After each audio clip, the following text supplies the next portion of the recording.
Americans cherish the names of many stars for whom the final curtain has been rung down, but no name is more highly honored than that of Will Rogers, the Oklahoma cowboy whose homespun humor made him a national institution.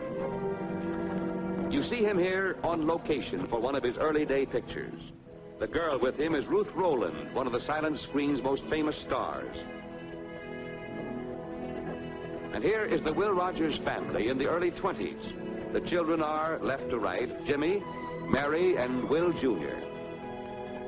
Like Tom Mix, Will Rogers became an entertainer by joining a Wild West show. In his case, a troupe that was playing Cape Town, South Africa, where he had gone during the last year of the Boer War to deliver a shipload of livestock to the British Army. Billed as the Cherokee Kid, his trick riding and roping made him an overnight hit with South African and European audiences. In 1905, he starred in New York's Madison Square Garden and quickly found himself in demand by every American booking agency. He played Hammerstein's Roof, made several tours of big-time vaudeville circuits, and became the hit attraction of the Ziegfeld Follies. His screen career began in 1919. Will Rogers, seen here with his son Jimmy at a polo match, found his greatest success with the birth of talking pictures, which gave him opportunity to capitalize on the same homely philosophizing that had endeared him to stage audiences. With his success, he developed ever wider interests. His newspaper column, in which shrewd observations about world affairs were seasoned by his pungent wit, became a daily must for millions. And here in Hollywood, Will Rogers found leisure in which to gratify his taste in living. One of his chief hobbies was polo. You see him here with some of his teammates, Big Boy Williams, Charles Farrell, and Johnny Mac Brown. Will Rogers, by then a man in his middle 50s, rode as recklessly as the most dashing youngster on the polo field. Clean living and constant exercise had kept his body young. His bubbling sense of humor had preserved his youthful viewpoints. To saddle pals like these, he was an idol and an inspiration. He was a born fighter, and the teams he captained always played to win. This trophy, presented by Mrs. Frank Borzage, the wife of the famous director, is only one of scores that found a final resting place on the mantel of the Rogers home. That young husky to whom he hands the cup is the same Jimmy Rogers you saw a few scenes ago as a youngster. With State Fair, and this is a scene from that picture, Will reached the very pinnacle of popularity.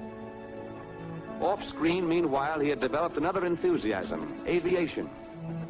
In August of 1935, he embarked with Wiley Post, the famous round-the-world flyer, for a flight that was to have girdled the earth. They climbed into the cabin of their plane, the Winnie Mae, waved a last goodbye to the many friends who had gathered to bid them Godspeed, and disappeared into northern skies.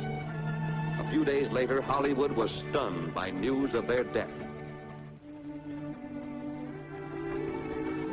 Men like Will Rogers die, but they are never forgotten.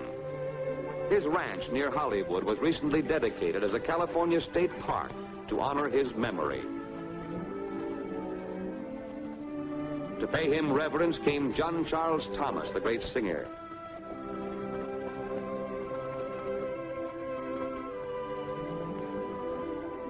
And Leo Carrillo, one of the most devoted of Will Rogers' friends.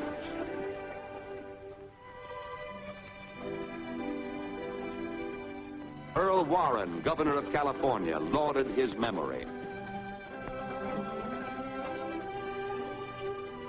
Jimmy Rogers, his son, spoke on behalf of the Rogers family.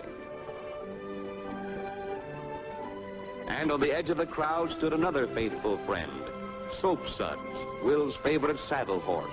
He remembered, too.